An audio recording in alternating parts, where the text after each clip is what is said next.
Hello and thank you for coming back to the channel. Today I'm going to be talking about the 1 to 5 player game Expeditions, the sequel game to Scythe by stonemaier Games.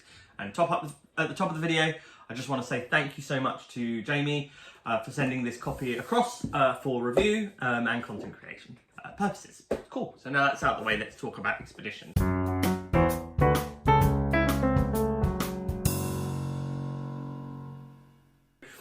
Expeditions is the spiritual sequel to Scythe. A lot of people will think it's a sequel to Scythe, so it's the same as Scythe, but really this isn't. I can see people who really don't like Scythe possibly not buying it because it is Scythe. And I could also see people who really enjoy Scythe possibly not enjoying this as much because it's not like Scythe. This game shares its DNA with Scythe as far as the artwork is fantastic, and it is that same style. The characters that you see within the game, which I'll get into, are the same. Those characters are within this storyline. The same animals. You have mechs, beautiful designed mechs in this game, and the idea of this is moving these mechs around.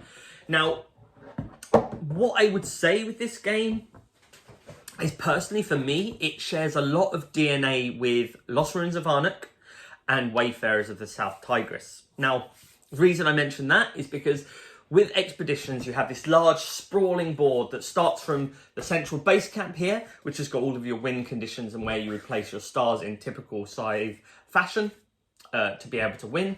But also, as you go up, there's a huge sprawling number of these hex tiles that spread across your table.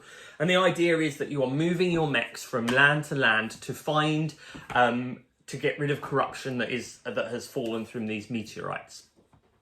Now, as you're doing that, you're sort of exploring and you're flipping over tiles, you're uncovering things, like you would with Arnak, and uncovering the Guardians and uncovering new resources and things like that. And you're doing the same thing here, essentially, with uncovering resources the more you move up, improving what you can spend. Resources in this game are workers. Workers look like this. So you have different varying colours of workers. You've got red and you've got yellow. We've got blue, and you've got purple, and you've got green. So your various workers also work as your kind of resource within the game. You're gaining resources there to improve things, use the abilities that are on the cards. So with this game, there is a really interesting deck building kind of mechanic where you have your main player board here. This is your where you're getting your power and your guile up on this side, because to get rid of the corruption that are these lovely little tokens in this bag, you're going to need to be pushing up your power and your guile to be able to do that. And to push that up, that is done using card play. That is also used and done by gaining resources, etc., and so on and so forth, like that. There's a really clever play there where you're exploring, you're building, you're improving your mech. The other thing that's cool about the mech boards is they do come with these little sticky tabs that essentially will raise the board slightly, because there's a lot of the card play requires you to tuck the cards. Now these little feet are designed so you can tuck the cards a little bit easier. Personally, I think slightly deeper rubber feet would be better. I still do find myself lifting up this board to slide things. That's just the way it is, whether it's my table or whether it's everything. But every time I've played this, whether I've played it here or at a board game cafe, I've had to lift the side of the board. And that's it, yeah. So basically what you're doing is you have a huge amount of these tiles. They're nice, big, chunky hex tiles, bigger than the Tekanoko. Originally, I thought they were like Tekanoko sized tiles, but they're nice, big, chunky tiles. They start, a lot of them, some will start up the other way, but a lot of them will start undiscovered. You turn them over, you gain a map token. You activate the ability within the card, and then there'll be some corruption on the tile that you'll have to vanquish using your power that you've gained on your board. All the mechs Beautiful design mechs. So absolutely, you cannot fault these at all in any which way. There are the metal mechs from the Ironclad edition that you can get as well. I just have the normal plastic ones, but they are still beautiful. Very tempted to paint them up at some point. I'm sure I'll get around to that one day. All the mechs are asymmetrical as well, which is cool. So things like this choppy dude, he can vanquish corruption for 1 less.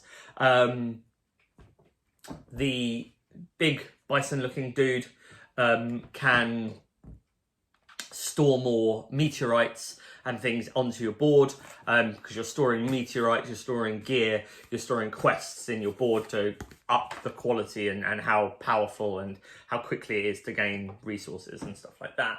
We've got the spider-looking dude. He or she or they will walk around the board quicker.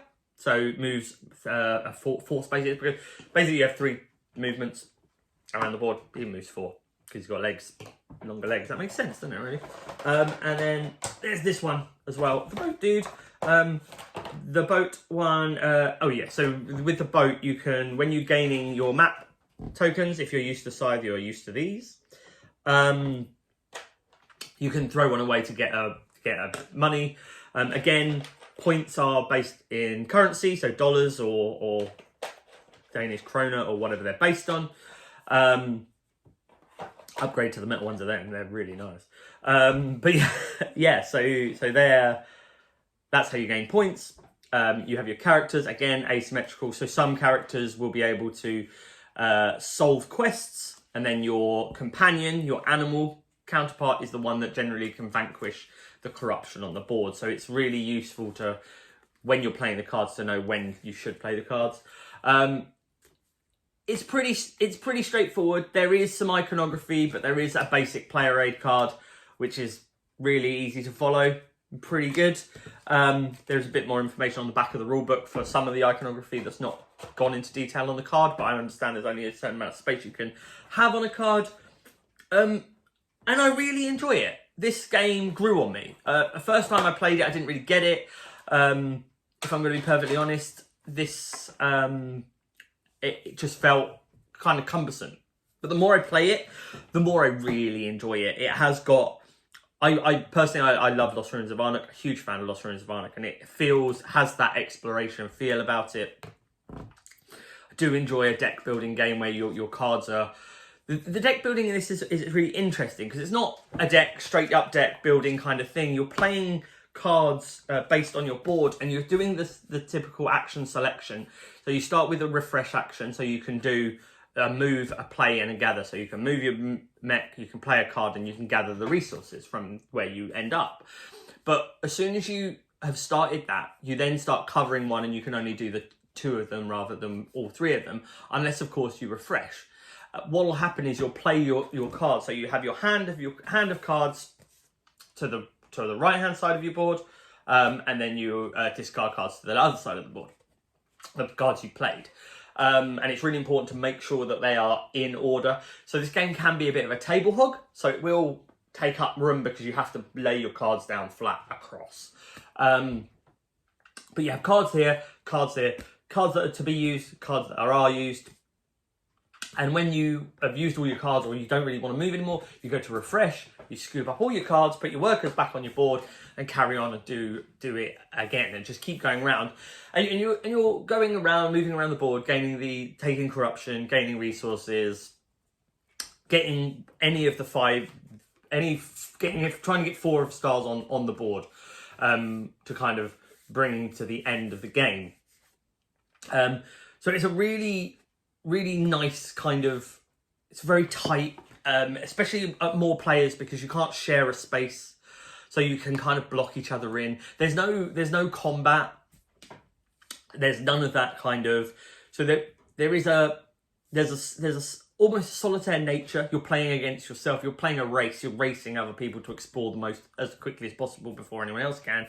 But there's definitely a really good control of kind of, that if you take up a space that someone else, you can tell someone really wants a space, you can go to that space, and it kind of messes around with them. And I really like that. So there is a little bit of interaction, not a huge amount, but it's there. It's definitely there. And it's definitely something that I really enjoy. And I like the building up, the Wayfarers of South Tigris, or other games that do the same thing, where you start with your basic bare bones thing, and you start sliding in cards that gives you more powers. So every time you then take an action, you get to take the combo action of that. This game it's just combo-tastic. There are so many combos. You'll do one thing, you'll start the game quite plodding and quite slow, as you do with a lot of games, moving around, gaining the basic resources, playing a card, doing this, doing that, doing that. But slowly but surely, you'll start playing a card which will activate another card, which will do a thing, which will activate another thing. And before you know it, you're just getting coins and resources and moving stuff. And yeah, it can be really exciting. And it's a solid game. People will always say, is it as good as Scythe? And my honest answer is it's so different that it's a completely different game. Don't even go in with the mind of Scythe. Go in with the mind of, this is Expeditions. This isn't Scythe. Which brings me to a kind of another thing that there is almost a level of, they could have put any theme to this game, it would still work. I feel that there's a huge amount of mechanics and really good gameplay, like streamlined, really good, really plays really well. And then they went, we've got this idea. I've got this great idea for a game. It's got exploration, it's got worker placement, it's got everything. It's got building, tableau building, essentially, or building up a thing, upgrading, combos. How do we, what kind of game can we attach to this?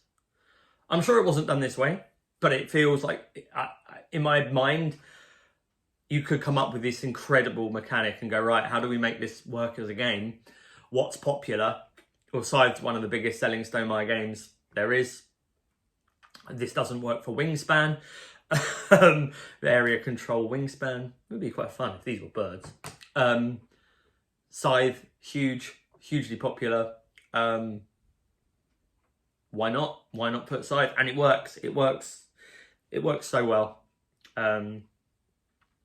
Be it that could be any theme, it works really well. Some of the language that's used to describe things, like for example, this brush is the sweep action. All the sweep action is discarding the cards that are on the board, sweeping them away and bringing new ones in. Could just be discard the cards. There are, this is also because there is also a discard. There's action row, and then there's like your played row, and the names for some of the things are quite out there. But yeah, I really enjoy it. And thank you for just coming and listening to this chat about Expeditions. Again, thank you for Jamie and the team at stonemaier Games for sending this across to me, for checking it out. Hope you enjoyed the video. Please like, share and subscribe and do all those thumbs up kind of things. Let me know in the comments what you thought about Expeditions. Did you like it? Did you not like it? Let me know. Let me know your thoughts. Look forward to hearing from you in the comments below. And I will see you all on the next one. Thank you very much.